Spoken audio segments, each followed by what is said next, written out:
Computer.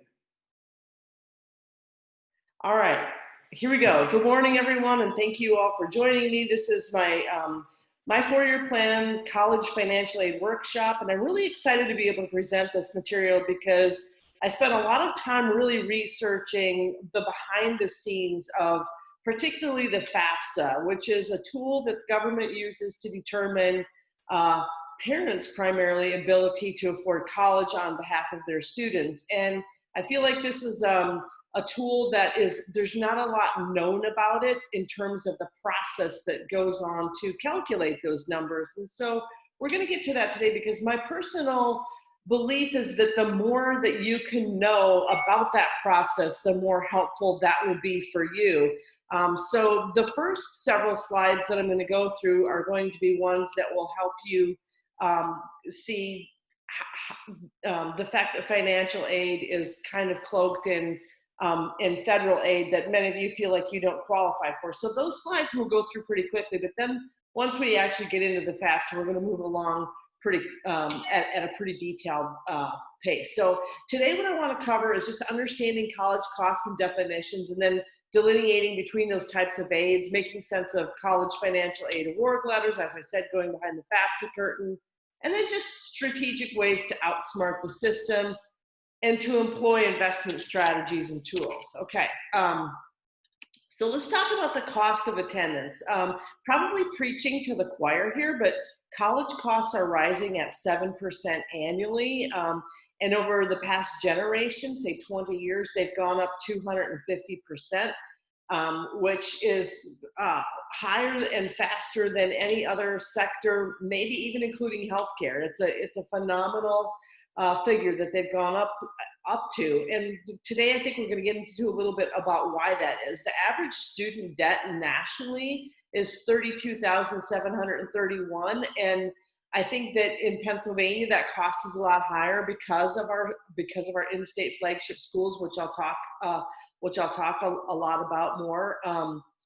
And so the average cost right now for schools, if we just look across the board, you've got your state-related schools, which are Penn State and Pitt. So what's the difference between a state system school and a state-related school? Well, our state system schools, which would be like IUP and Slippery Rock and Clarion, those are schools that are state system and state supported, but Penn State and Pitt are the only two schools in the nation that have this hybrid system where, let me hang on just one second. I think there's a few more people trying to get in, and I'm trying to let them in at the same time. Okay. So the state-related systems, the state-related schools don't have to abide by the same rules, particularly when it comes to boards of governance and setting those tuition rates. That's why Penn State and Pitt are at $35,000 and $37,000 a year respectively, and our state system schools are about $10,000 less than that. And then you have your top tier schools, which really have ballooned. In the past year, some of them have gone up to over $80,000 a year, which is a staggering figure, but we're going to talk about how to get some of that under control. And then you have your normal privates, right? Those would be like University of Richmond, William and Mary. Well, actually College of William and Mary is a public school. But you have Allegheny College. So some of those, Bucknell, some of those higher tiered private schools. So now let's talk about the difference in the funding types. So private schools almost always charge significantly more than state schools, around $40,000 to $60,000 a year. And they practice what we call a high price, high aid model. Their scholarship offerings often level the playing field, especially when supply outperforms demand, so that if you have a school like Duke University, where the total cost of attendance is nearly $80,000, but literally everybody's knocking on the door trying to get into Duke, Duke then is not going to have to provide as much of that high price, high aid model as a school like Allegheny College, Robert Morris University. Those kinds of schools have a lower acceptance rate, right? Or excuse me, a higher acceptance rate. So if you have a school that has an acceptance rate of oh, let's just say 70% or more in particular, you can imagine that those schools are really desperate to get kids to come, because for every seat that's not full, that has to get dispersed and covered by everybody else. So therefore, when the demand is low and the price is high, there's a lot more opportunity for those kinds of schools to give more aid. And that's what we call the high price, high aid model. In the example that I gave of a school like Duke or some of the other ones that would be equally competitive, they don't have to give as much aid. Now, will they give as much aid? It will completely depend on their desire to attract your student, right? Or it'll also depend on the federal aid as well. Okay. Pennsylvania public schools, and these are going to be the Penn State, well, even the state system schools, are second highest in the nation. If you lived in Wyoming, you would be, or North Dakota, you'd be jumping up and down right now, because the total cost of tuition is anywhere from $3,000 to $6,000 a year, significantly less. One thing that people don't realize is how much the cost of room and board has gone up. Now, in 2010, the average annual room and board was around $7,000.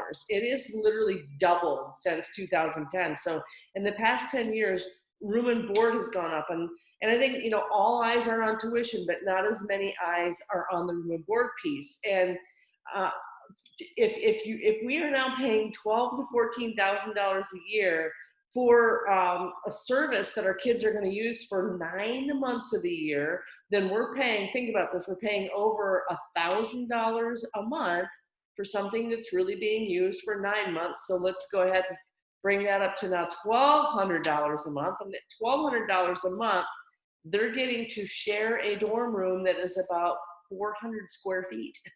And they're maybe getting the value of, even on a generous day, $100 a week in food. So do the math on that. That's about $400 to $500 a month for food that they're getting, and then they're getting a room that if you and I were to go out and rent a 400 square foot per month room, maybe on a good day another $300, right? So that's $700, but we're being charged $1,200. So there's a huge markup on the room and board piece. And there's ways around that, right?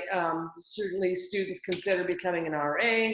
Many students live off campus. However, when you live off campus, your contract is automatically a 12-month contract. Landlords never just rent the room from September to May. And then my final bullet point on this page is that out-of-state public universities sometimes offer modest scholarship dollars. And those are going to be schools like, and they don't have to, right? Because 80% of their constituents are going to be students from their own state. But we're going to get the most money from University of Alabama, West Virginia University, the Ohio State University. South Carolina is decent because they had an out-of-state alumni who was really generous in providing a pretty hefty endowment. But other than that, there's not just a ton of generous scholarshiping from out-of-state universities. Okay, so Kathy, I'm sorry to interrupt. Rebecca Carter's still waiting in the room. Okay, let me see how I can get to that. Okay. Thank you. Yeah, no, thank you for bringing that to my attention. I'm just going to stop the screen share for just a second so that I can let people in the room here, because it looks like I've got 3 people. Okay, welcome everybody who has been trying to get into the room. As we just got started a minute ago. You've not missed much. But what I was telling the folks who have been in the room is that when I'm on the screen share, my all other screen does not tell me who's in the waiting room. So it's a little bit of a management trick. So is everybody good to go now? I know some of you are still connecting to audio, so I'll give a second for that to happen. Essentially, I've just gone over the fact that there are different prices for schools, that private schools are more expensive, obviously, than state schools. And we're definitely going to get into a lot more of that as we go along. So I may pause the screen again in a few more minutes to just make sure that Everybody, in fact, is in. Okay, let me go ahead and share my screen again. Okay, so this is what you've missed for those of you who are just now joining this slide here. We're now going to look at different types of aid. Okay, so there's basically 4 types of aid. There's federal aid, grants, work study, and loans. And those are the first ones that we look at, and then there's going to be the institutional merit that we're going to get into. And this is the part where people can feel a little bit discouraged. So federal grants are based on need, and need is actually a term that equals the cost of attendance, which can be tuition, room and board, books, personal expenses, and travel. Those are the 5 categories that colleges are allowed to include when they talk about the cost of attendance, or the COA. COA minus EFC, which is the expected family contribution, equals your need. Okay, so federal grants are based on this need. And you might be astonished to find out that Pell Grants are only awarded to families whose income is below $50,000 household income. That's a difficult place to be in. And actually, they don't have to award that. Many of the Pell Grants get awarded to families whose income is at the $20,000 mark, which is hard for many of us to grasp. So those federal grants are $6,195 max per year. And then there's an FSEOG grant, which is it's a supplemental grant for folks with exceptional financial need, and that's $100,000 to $4,000 a year. And so when you do the math and you think about the numbers that I just talked about for room and board, you're probably thinking, gosh, how does a family like that afford college? And those are some of the things that we'll address. On top of that, there's 2 academic grants that are based on both need and ability. Those are going to be the Academic Competitiveness Grant and the National SMART Grant. In order to be eligible for either of those, the student has to meet certain academic rigor, but then on top of that, they have to have already qualified for the Pell Grant. Okay. Federal work study. You've probably all heard of this term, federal work study, and so it is need-based, and there's not a certain cutoff for this. This can be awarded to students who at one college might qualify for it, but at another college might not qualify for it. Now, why is that? Well, it's because the government contributes a certain amount to federal work study to support it, and then the college puts up the other part of it. And then together, that's going to determine how big that is. Obviously, at larger universities, you're going to have a larger pot. What many people don't realize is that you still have to go through the process of finding the job and interviewing for the job on campus. Here's the downside, in my opinion. The downside is that it's minimum wage. Your students, once they get to college, are going to be able to work at Panera's or Starbucks or Target for $15 an hour, which is twice what they'll make with the federal work study program. It initially came out as a way to get students closer to doing something that mirrored perhaps their major, but it's less so now today. Many of the jobs are just campus jobs, could even be working in a cafeteria. The earnings are subject to taxes, but they don't count against future FAFSA filings. If you're wondering what that means, I'm gonna get to that. Okay.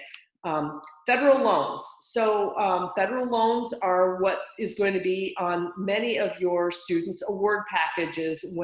If you have a student who's a senior right now, once you fill out the FAFSA in October, it opens on October 1st for parents of seniors only.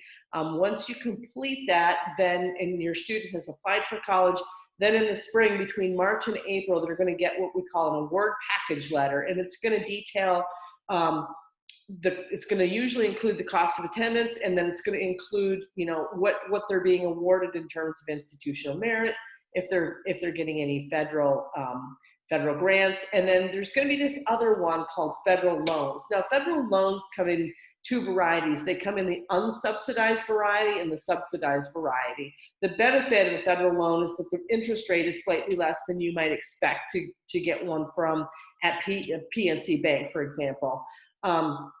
The subsidized variety means that they don't give you money towards it, but that the clock does not start ticking on the interest until 6 months after your student has graduated from college or has left college, okay? The federal loan limits are $5,500 for the first year, $6,500 for the second year, and then $7,500 for each of the third and fourth years. So, and the college, by the way, determines whether some of that will be subsidized or unsubsidized. So you might be thinking in the back of your mind, now just wait a minute here. If Penn State is $37,000 a year and I'm not going to be eligible for any kind of federal grants, and I'm now only getting $5,500 a year, and we maybe have saved $10,000, I still have a pretty decent gap of maybe $20,000 a year to be met, and how is that going to be met? And again, everything that I introduce, because a lot of this is kind of complex, I want to kind of just take it in steps. So just know that you're going to be hearing about my strategies for how you can help meet that. I'm going to just do one more pause here and make sure that I don't have anybody else that's trying to get into this room. It looks like I'm good here, so I'm going to go ahead and jump back to my screen here. Okay, so there's one other grant that's called the Pennsylvania Higher Education Agency grant, and what I want you to do here is, and you can take a screenshot of this if you want to. The first thing I want you to do is find your household income in here, and then along this panel, look at the kinds of schools that your student either is looking at as a senior, or you think they could be looking at if they're a junior or a sophomore, okay? Once you find that, and honestly, many of my families are gonna be in one of these two brackets here, and many of you, like if you're in this bracket and you're looking at Penn State, then 14% of you can anticipate getting a Pennsylvania higher education grant of between $500 and $3,772. Now you might be wondering, well, how do I apply for that? And that's the nice thing. That's going to be when you fill out the FAFSA. At the end of the FAFSA, you're going to look for a link that reads, "Start your state application to apply for the Pennsylvania state-based financial aid." And you're just going to click that, and then you'll be considered for that. Okay.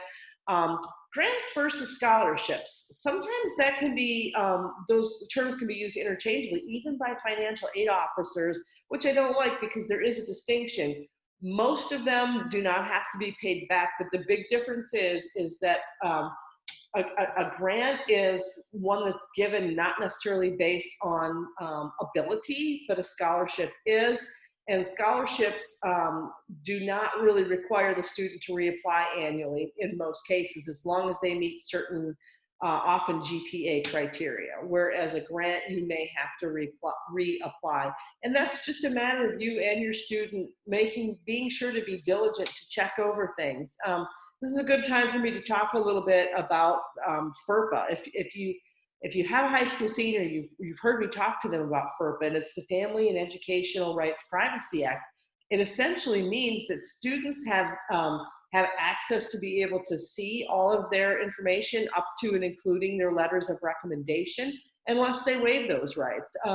But it also can mean that if a student doesn't waive their rights, it also means as a parent, you are also barred from having access to their grades, even their tuition bill, believe it or not. And if a student does not give you the rights to see their tuition bill, then oftentimes you'll be late paying that very first freshman tuition bill, and you'll never repeat that mistake again.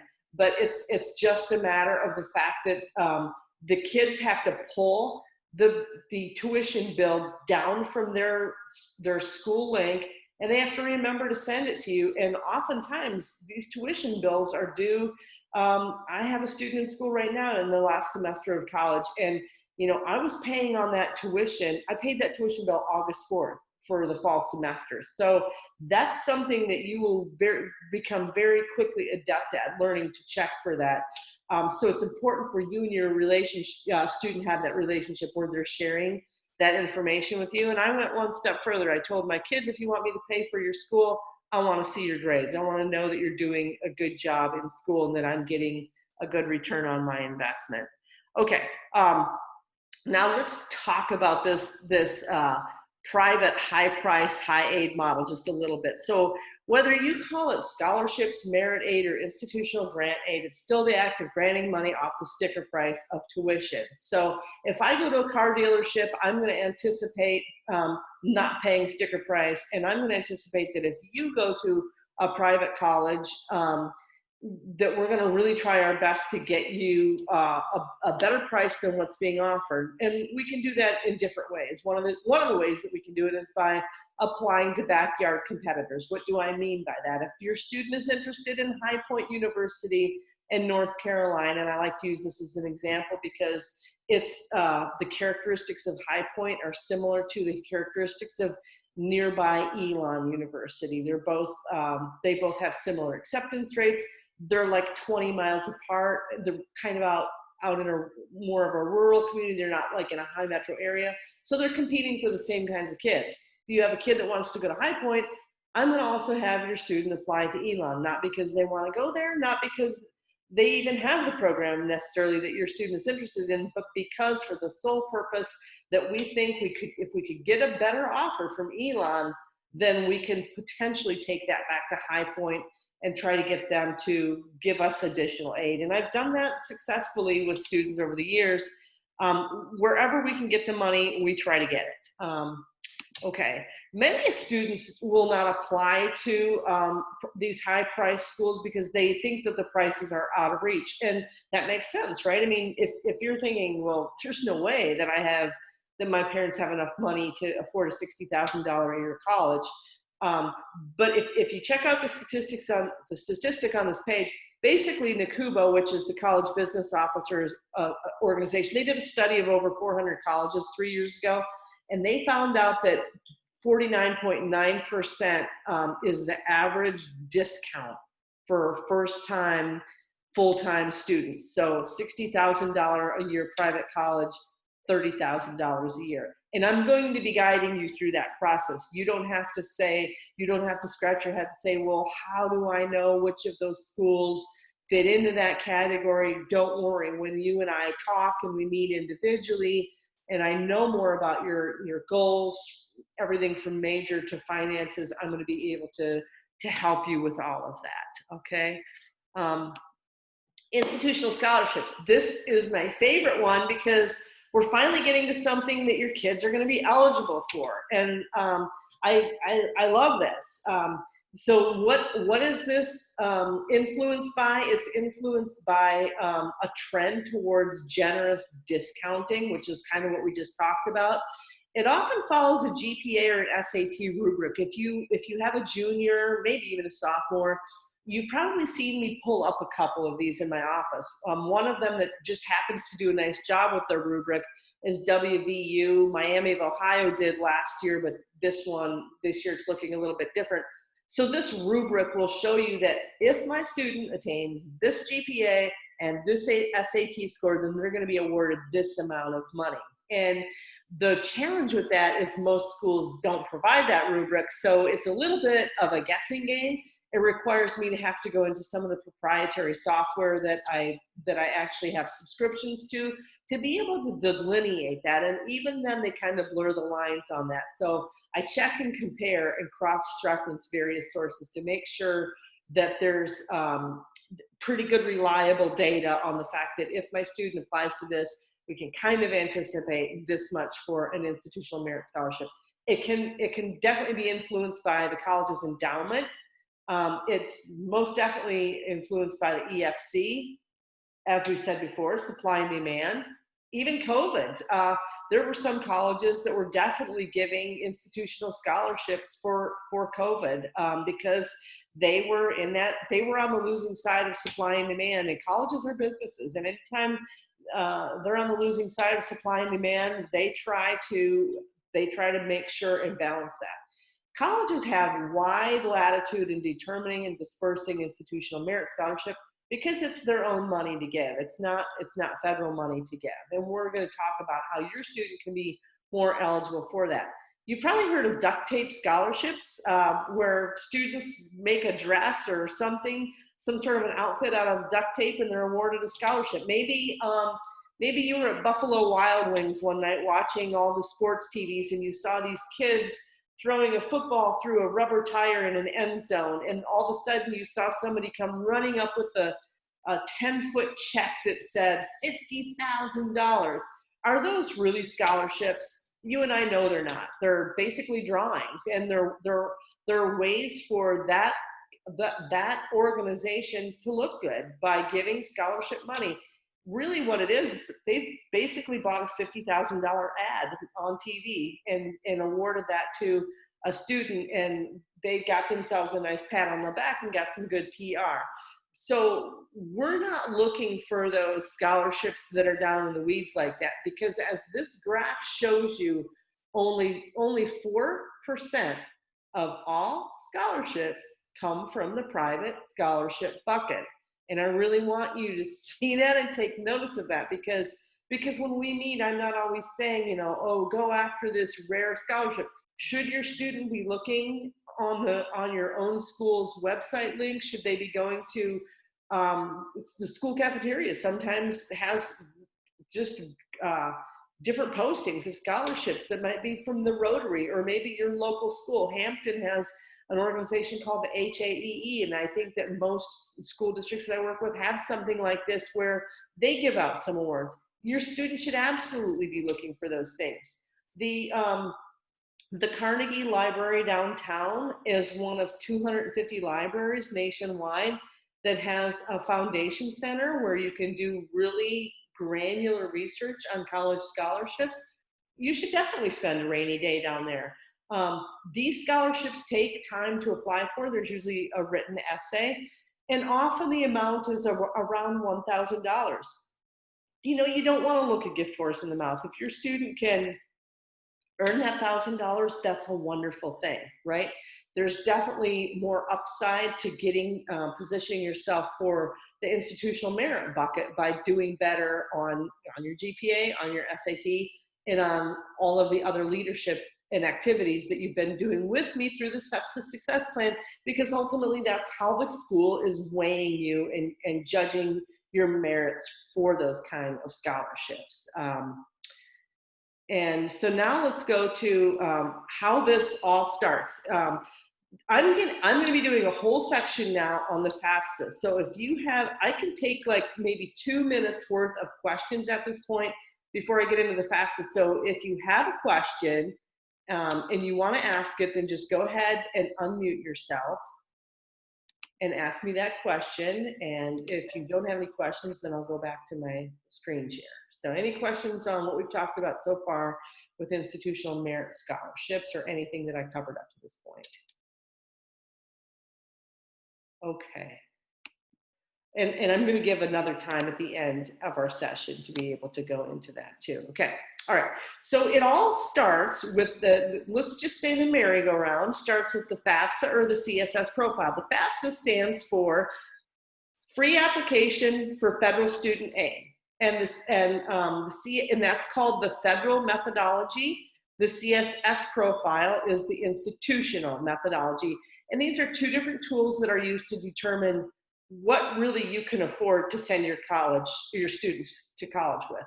The CSS profile is used by less than 200 schools, and it's really used by high-priced schools to make sure that if they're going to admit your student, then you can actually afford to send your student there, because they don't want to waste an admission on a student. If they admit your student and then you can't go there, then that lowers their numbers of and it lowers the rankings, because now all of a sudden they've admitted more students than what came. They want high yield.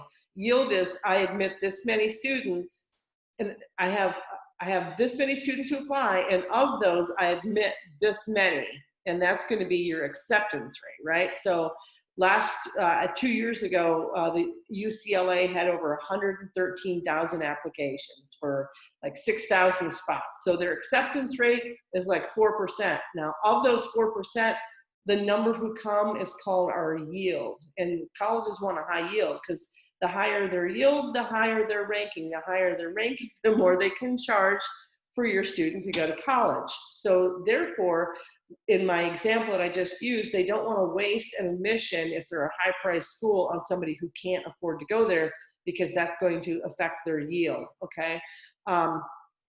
Now let's get down to the FAFSA. So it opens October 1st.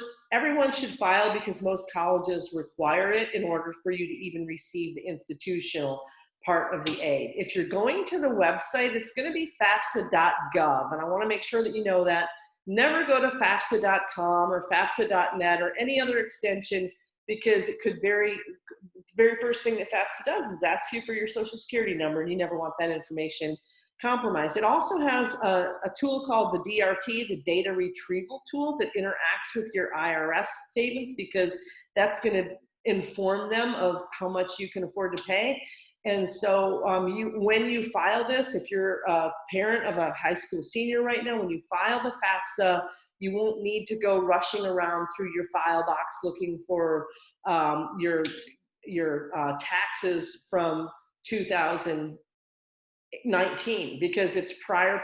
So you're going to be applying for school, but they don't use your prior year's taxes. They use your prior year's taxes. Okay. All right, the CSS profile, as I said, used by the more expensive colleges. You'll get notified if you have to complete it. And obviously in working with me, I'm also going to be helping you to know whether the college that you're applying for is a CSS profile school. But what it does is it as a Pittsburgher would say, it nebs up into your business on more easily being able to determine some of your sheltered assets. So whereas the FAFSA does not include a 401k or retirement savings, a business, a farm, or your primary residence, the CSS profile looks at all of those things. So it definitely advantages families with lower incomes. Now we've talked about the basic college funding formula, right? COA, tuition fees, room, board, travel expenses, minus your expected family contribution equals your need. So how do they derive the EFC? Okay, so let's dispel the myth. If my expected family contribution is less than my cost of attendance, then I'll get free aid, right? That seems like it should make sense, right? If Penn State is $37,000 and my EFC is 22, then that means Penn State is going to give me $15,000 in aid. And this is unfortunately a false assumption, but it causes a lot of families to start thinking, I'm going to start making these major investment strategy shifts to try to lower my EFC. So therefore, it's critical to understand how it works in conjunction with need. And it also causes people to think that I shouldn't apply to these higher priced colleges, which we've already dealt with. So there's 4 considerations that the FAFSA looks at. One is going to be the parent income, one is going to be the parent assets, one is going to be student income, and the final one is going to be student assets. Why do I have parent income underlined and bolded? If we were one-on-one in my office right now, you'd probably say the correct answer, and that is that parent income is what counts the most, right? And that you would be absolutely correct. So parent income is what counts the most. So let's calculate parent income. Okay, so you all have a general idea of what your adjusted gross income is. What the FAFSA does is they take that adjusted gross income and then they start adding things to it. And they add untaxed income and benefits. So those could be pre-tax retirement contributions, untaxed income, such as child support, Roth IRA distributions, tax-exempt interest, and non-taxable pension distributions. So then that gives them a better sense of your true income. Then from there, they subtract taxes, and that's going to be 4% of the total AGI from line 7. If you're taking notes, as Jen Russell is always taking notes in every meeting, then you might want to jot this down. So it's 4% of the total AGI from line 7. And then they subtract from that something called the income protection allowance, or as I call it, a get out of jail free card. And then that equals your available income. So now let's look at this, a get out of jail free card. Okay, So again, I want you to look and see, okay, how many people do you have in your household? So if you and your spouse are married and you have 3 kids, then you have 5 people in your household. How many people are going to be going to college? And so this is going to be your first child going to college. So your total income protection allowance is going to be $34,620. Finally, some good news here, right? So this slide that I just showed you here before, this AGI plus untaxed income and benefits, then we start, so let's just say that it's $100,000. And let's say that you have no untaxed income and benefits, because most people are not taking Roth IRA distributions at our age. But then we subtract the 4% of total AGI from line 7. And so 4% off of that would give us what, 96,000, and then 96,000 minus 35. Let me just go ahead and round that up to 35. And so now we're at 61,000 is going to be your total available income. Does that make sense to everybody? I would say go off of mute and give me a thumbs up or something like that to tell me that that makes sense for you. But I'm trying to make sure that it's crystal clear. Now let's do this. So if the last slide gave us an idea of the adjusted available income, now we can come up with our formula. So if the parents' adjusted available income, we said from the last slide, was 61,000. For most people that I'm working with, your adjusted available income is going to be $34,501 or more, okay? And if that's the case, then that quadrant that I showed you back at slide 24 for parent income, then your formula is going to be $9,343 plus 47% of your adjusted available income over $34,500. This is an important point, so I just want to elaborate on this for a minute. Okay, so what are they saying?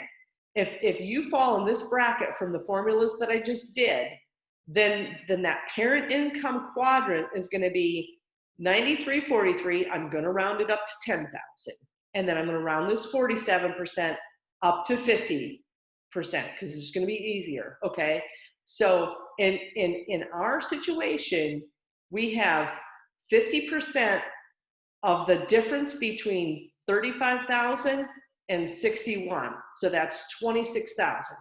So 26,000 plus 9343 is $35,000 essentially. How much is the cost of Penn State per year? It's $37,000.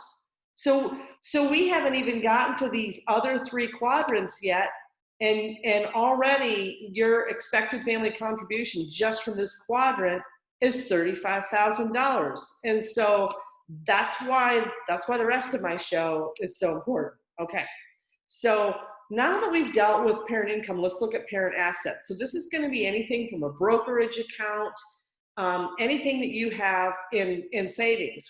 When you fill out the FAFSA, remember I said you do that October 1st of your child's senior year, your assets are day of. So if you fill that thing out on October 1st, and let's just say a month before that, you knew it was coming and you had $100,000 in the bank, I mean, theoretically, I'm not advising this, but theoretically, a person could go put a down payment on a really nice boat and then on October 29th, say, oops, I changed my mind. And so now all of a sudden, that $100,000 that was there is maybe no longer there. So there are some cash on hand things that people will try to do to move assets around. So cash on hand counts that day.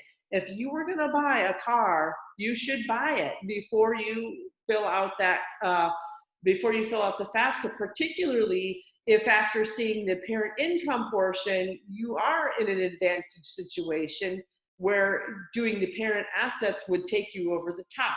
Okay, so these assets are going to count 12% of all assets, except for retirement savings, primary home, business, and insurance policies. Okay, so if you have $100,000 in a brokerage account or cash on hand total, then 12,000 of that is going to be expected to be added to that 35,000. So now guess what? you guys can you suddenly afford to spend $47,000 on your child's year of college. Now, none of us believes that that's actually reality.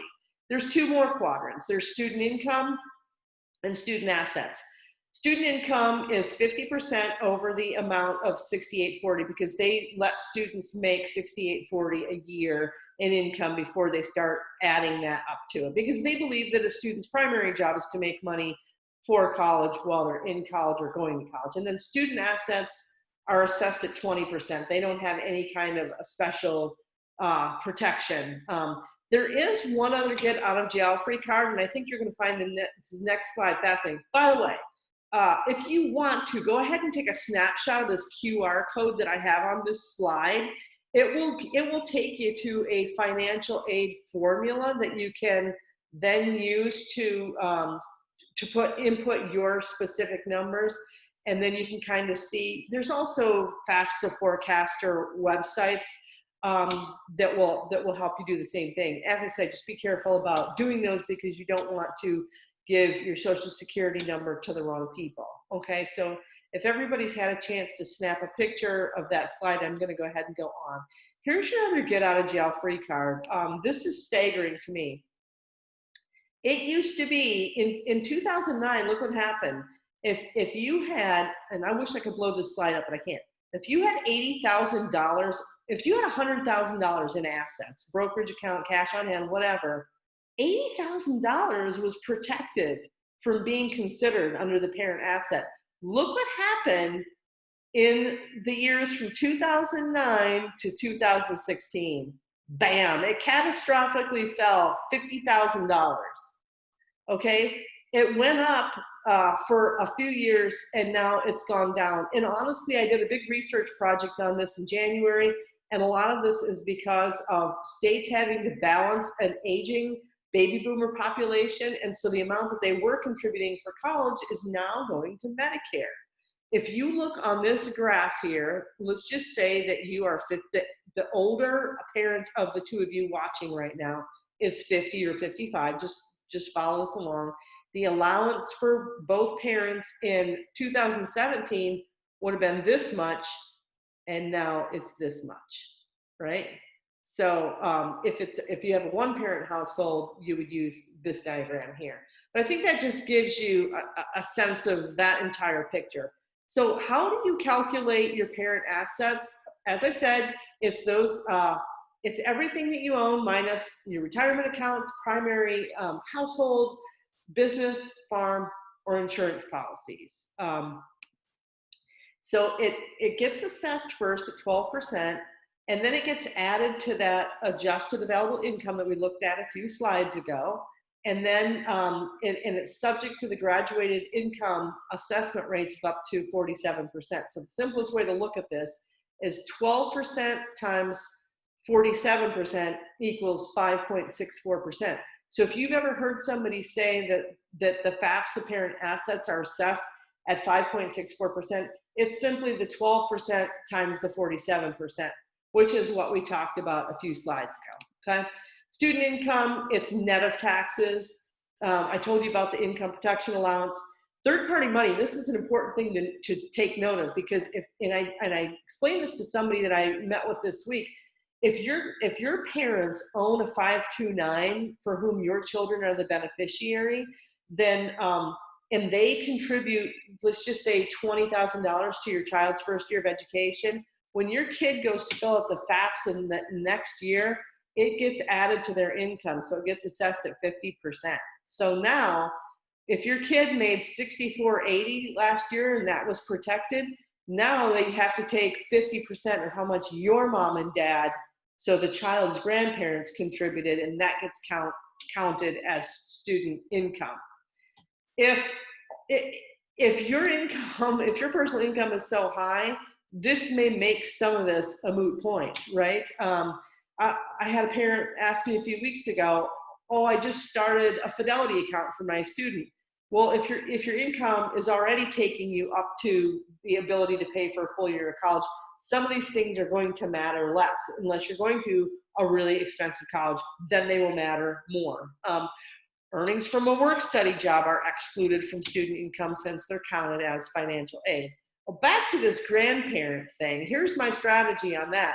If your parents have just enough money to put to your kids' education for 1 year, have them do it the last year of college, because then that way it won't get counted to student income the following year. Calculating students' assets, so their assets are assessed at 20%. So check this out. So $1,000 in a 529 would add somewhere between $0 and $56 to the family's EFC, but that same $1,000 in the student's checking account would add $200, because 20% of 1,000 is $200. But if it's in a 529, it's only going to trigger the EFC minimally. Okay, so take the student's assets out of their name before filing the FAFSA, and you can figure out yourself. I don't have to tell you how to take that out of your student's name. This is another one. This is a FAFSA formula guide. If you want to snap a picture of this one, this breaks down this. If this is like a 60-page guide, and it's from this federal guide that I've researched and extrapolated a lot of this information, trying to make it more simple for you. So snap that picture, and I'm just going to show you this formula. So here's what we did. We looked at EFC equals parents' contributions and students' contributions, which depend on income and assets. And then we broke all of that down, okay? All right, so now let's talk about this very interesting dynamic that happens. You guys fill out the FAFSA, and then the government determines your EFC, your expected family contribution. Isn't that amazing that the government determines how much you can afford to send your child to college? It blows my mind that an average FAFSA, the EFC, will be more than the amount of college per year. And I don't know anybody's household who can just suddenly magically take $35,000 to $40,000 a year away from family household expenses and designate that for college. So that irks me, and it propels me to want to be so impassioned about helping you to save money for your kids' education. So the FAFSA then hands the baton to the colleges, and then the colleges create this special relationship between you and your child. So remember, the government decides what you can afford. So now there's this relationship between you and the government. They hand the baton to the college, and now there's a separate private relationship between the college and your child. And the college is offering for your student to borrow all kinds of money that, as an 18-year-old, most of them cannot comprehend. I worked with a student who graduated from Penn State this year, and I said, how much are your monthly loan payments going to be when they start in 6 months? And he had zero idea. Now, should the student be aware? Absolutely, because they require loan counseling for you to sign on the dotted line and get that money. But do kids really get what it means to borrow $80,000 when the most they've probably ever seen in their life is a $100 bill? There's no chance of that, right? So that's why educating them and all of us on the front end is so important, right? So they create this separate relationship with your kids. And then they focus on two words. They focus on the words aid and eligibility, okay? And so when your student is a senior and they're applying for college, and they now get accepted, and that's a time for us to be excited and to rejoice. And then around March, they're going to get something called an award letter. And this award letter is pretty much like trying to read something in another language.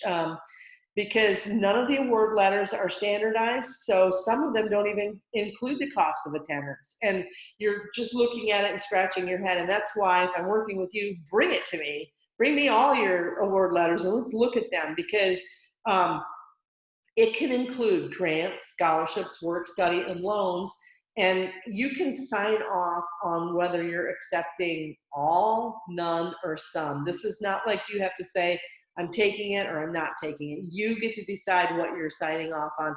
And I think probably it's intentional on their part to make it not completely crystal clear. They, again, they're businesses. They're in the business of trying to educate you, but also they have a business to run as well.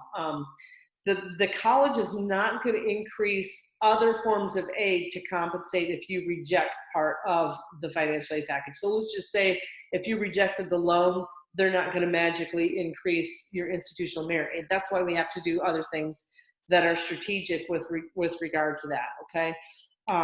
Okay, as I said, the problem with these award letters is that they're not standardized. They use different definitions in terms of cost of attendance. Some include tuition and fees, others omit room and board, things like that. Okay, if they use cryptic acronyms and you're not sure what on earth you're talking about, then it requires either call to me or to the financial aid office. So how can we outsmart the system at this point, right? Because we've talked about some of the challenges with it, and if our students aren't eligible for federal aid, but we think they're eligible for institutional merit aid, and we know that the FAFSA now takes a lot of our parent income into consideration, how can we get ahead?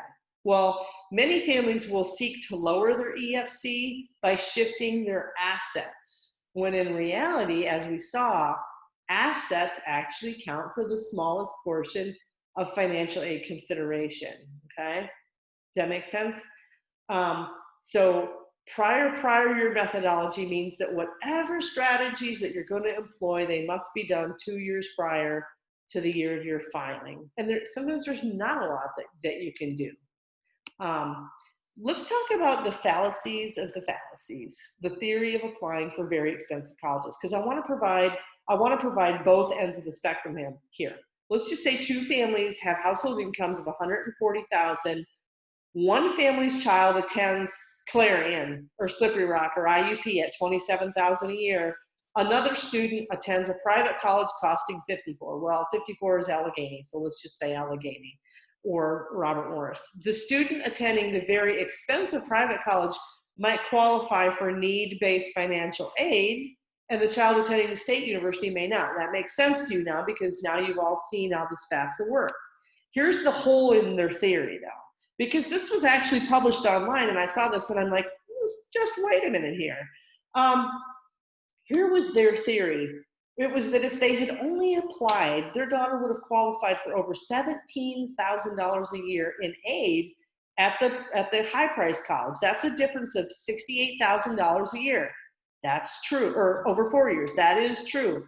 And with a modest rate of return, $68,000 could then have been worth an extra $250,000 at the parents' projected retirement age 20 years down the road. Here's the fallacies that I personally see with this logic: that the daughter is automatically going to receive this $68,000 in aid, okay? That the parents would have had that money to invest in the first place because they're assuming that the parents are now able to magically have the $17,000 a year and then it's going to grow to $250,000. And they're assuming that she's going to get $68,000 and the parents are going to get $250,000. Little iffy there. Even if she does get the $17,000 a year in gift aid, the college costs $27,000 a year more than the other college. So really, that's $108,000 more over 4 years, right? I'm not saying that she should attend the less expensive college, but what I'm saying is that when you start seeing these numbers gymnastics, it can be very easy to get confused and go pretty far down the road and say, oh, yeah. And I'm like, well, no, wait, that really doesn't make entire sense. So keep your head with a logical response. Remember, many to most private colleges do practice the high price, high aid model. So while it is true that you should apply to private colleges, it's also untrue that you should assume that they're going to give you $17,000 a year in gift aid. And knowing this is critical because it's on this very basis that many salespeople convince parents to shift already sound investment strategies. So what should you do then? Well, students should be looking at both, right? They should be looking at, definitely look at the college of your dreams, but a challenge with that is when kids start going window shopping, the toothpaste is out of the tube, and then they want to start going to those colleges, it can be hard to reel that back in. And the last thing that I want for your student is to graduate in 4 years with $100,000 in debt and a degree that is not going to give a good return on your investment. The rule of thumb on college borrowing is that you should not borrow more in 4 years' time than what your student could make the first year out of college. That's getting more difficult to do, but it's something that we should continue to strive for in every way possible. And we'll talk more a little bit about how students can be contributors in that process too. Um, so many colleges are going to say that they meet all your demonstrated need, but what they're not going to tell you is they primarily meet a lot of it with loans. Currently, there are fewer than 80 colleges nationwide that meet demonstrated need through aid other than loans. Now, these are called no-loan colleges, and this is really exciting because I want you to look at 5 schools in the state of Pennsylvania. If you have an adjusted gross income below these levels, you can go, and if you can get into these schools, Haverford, Lafayette, Lehigh, Swarthmore, or UPenn, then because they're all highly competitive colleges, then they guarantee that you will be able to attend their school with no loan, which is awesome. But that doesn't mean that your parents are off the hook for their EFC portion of it either. Okay, so all these are highly competitive colleges with acceptance rates of 9 to 20%. So with a 9 to 20% acceptance rate, that means your student is a 4.0 student and they have a 1500 plus SAT. And we can talk about test optional practices in a minute. If your level of need is more than $35,000 a year, that can factor into your acceptance, because I read another report that said that students who have a need of more than $35,000 a year and they're promoting themselves as a no-loan college, well, they don't want to exactly give away the farm to just your student, right? Let me address this test optional practice for a minute. So you all know that when COVID hit and the SAT and the ACT shut down, they were unable to administer the tests. Most colleges went test optional. This is not entirely new because there was already a landslide of colleges going test optional. The whole entire University of California system was sued in 2018. People believed that it was unconstitutional for them to accept to use that as a merit of acceptance for students, because not every student can afford to prep for the test to do better on the test, right? And so now we have this landslide of many colleges being test optional. What should your student do? Should they still take the SAT or shouldn't they? And that's a real dilemma, because right now we're kind of on this gray area. Many of them have said we're going to go test optional till 2021, some till 2023. But beyond that. And so what I'm saying to you is that if your student can do well on the SAT, that can become a factor in their getting accepted and they're getting the scholarships. I'll advise you on whether to submit the SAT to the colleges when they take it. For now, if your student is taking the SAT, please do not have them send it to any colleges, because I don't want those colleges to see the score of the SAT until after we've seen them and we've made a decision on whether that SAT score is the right score that we want to send to that college, right?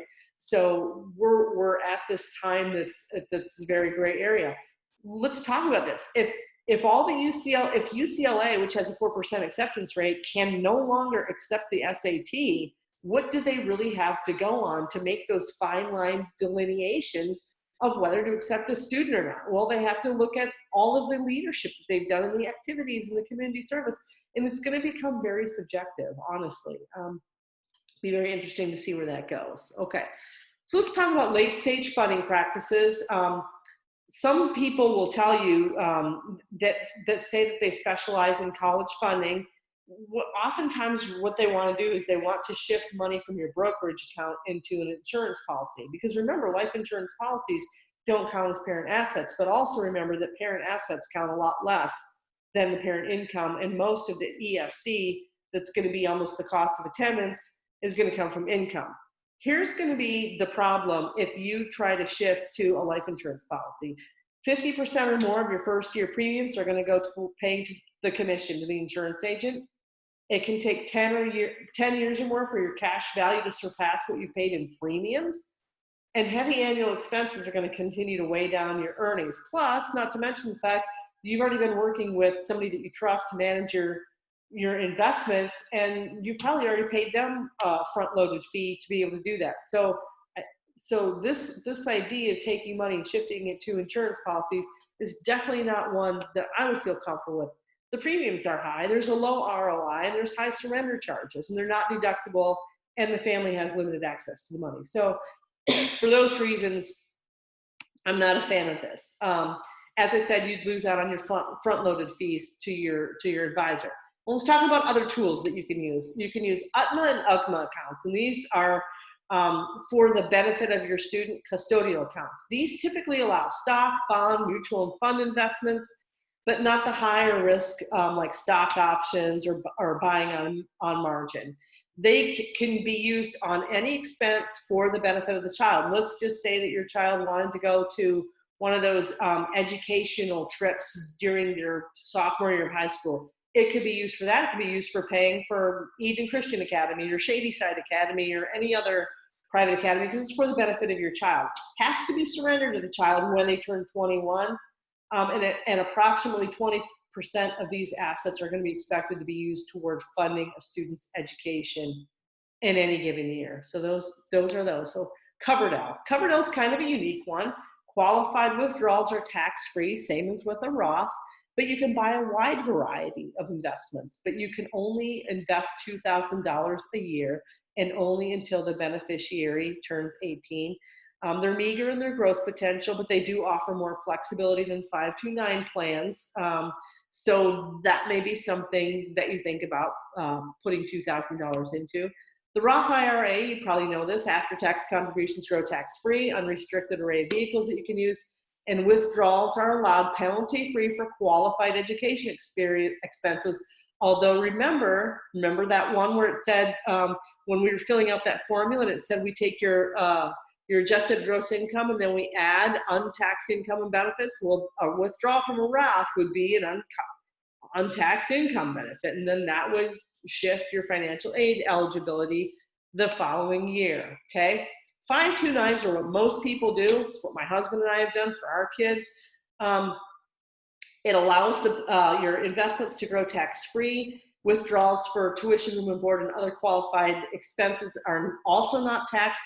And the owner keeps control of this. So let's just say your oldest child graduates, it can switch to another beneficiary if the first child does not use all of the money. So in that way, it's a really good thing. The current plan limitations are $511,758 per beneficiary in Pennsylvania. Sounds like a huge amount of money, but if a student went to undergrad and then med school or law school, $511,000 would definitely be something that could very easily be projected for all of that schooling.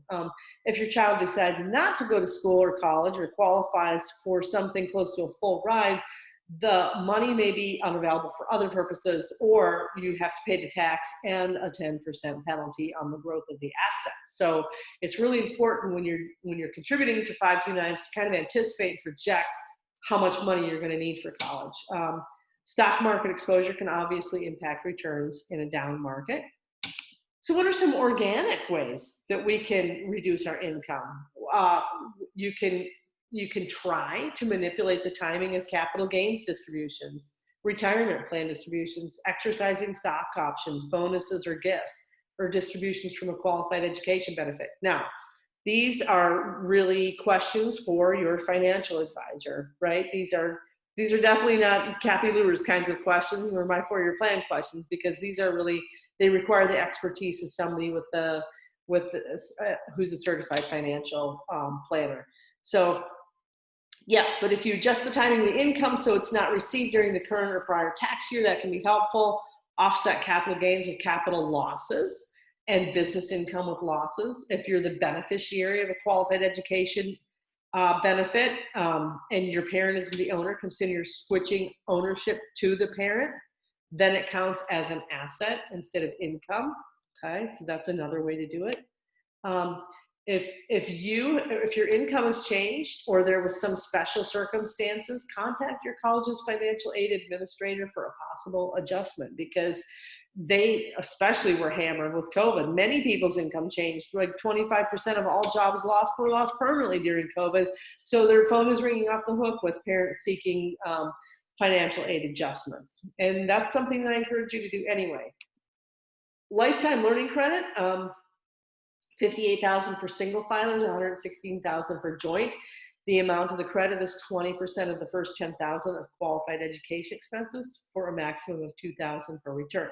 Now, what are the best 9 positioning strategies that families most consistently overlook? Finally, right? So enhance the eligibility of increased merit scholarships by doing the right things in 9th through 11th grade.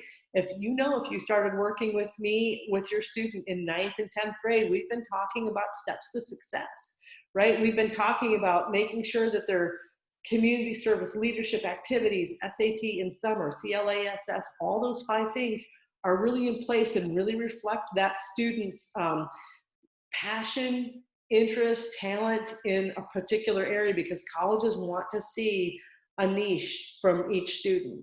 Does that mean that if they're going to apply for engineering and I've sent them to Penn State or Dayton Engineering summer camp and TSA in school, that they shouldn't be doing the school musical? Absolutely not. It's just that they should be doing all of those things to enhance their application, because that's going to enhance scholarships.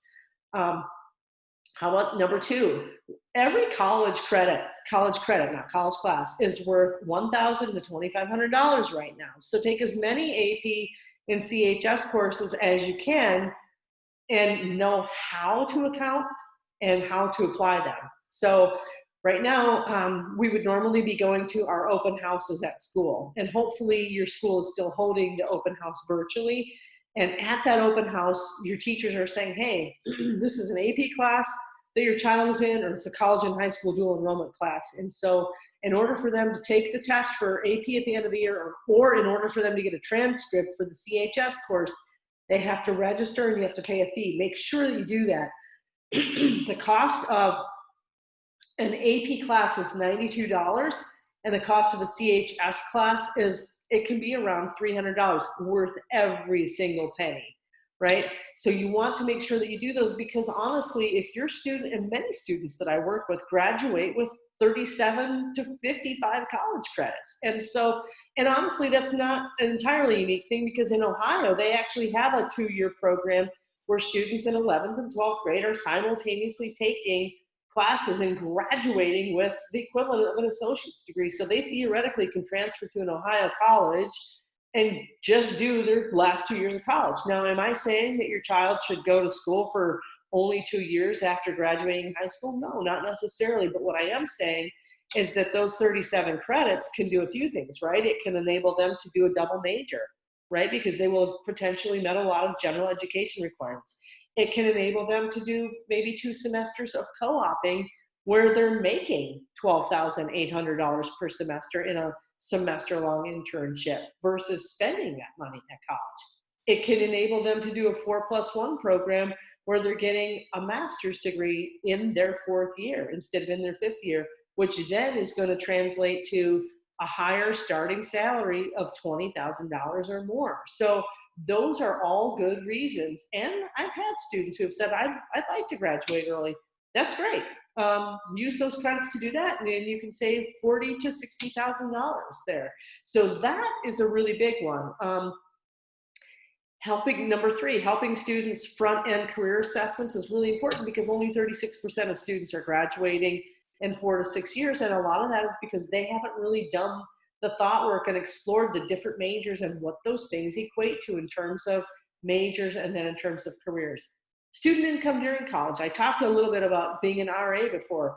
If your student is an RA, they completely get room and board free at most colleges, and that's $12,000 in earnings. Students can do that, or in another way, I say avoid wham and have a plan, ma'am. What am I talking about here? Wham is walking around money. It's if your student is working on campus and they're working 10 hours a week for $10 an hour for 10 months a year, they have the potential of making $3,200 a year. Well, times 4, that's $13,200. 2, 4, 6, 8. No, that's $12,800. 3, 6, 9, 12. $1,800.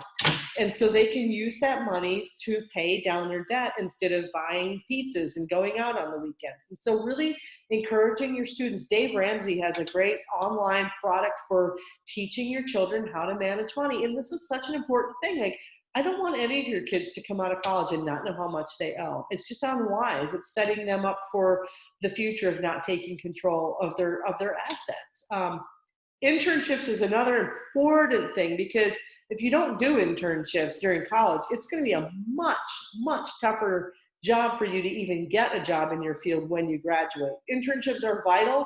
They make $21 an hour on average. And so that's $800 a week times 10 weeks. That's $8,000 every summer that your student can earn. Well, 3 summers of that is $24,000. 24,000 plus the 12,000 here is 36,000. Now they can pay for a full year of college on their own. Giving your kids skin in the game is important, because if your kids feel like everything is just going to be handed to them, they don't really see the consequences of work and reward. So I encourage you to be considering that as part of your student's plan. Right sizing the college decision so that we're looking at the kinds of colleges that line up with who you guys all are in terms of their dreams, their goals, their talents, your finances, all of those kinds of things.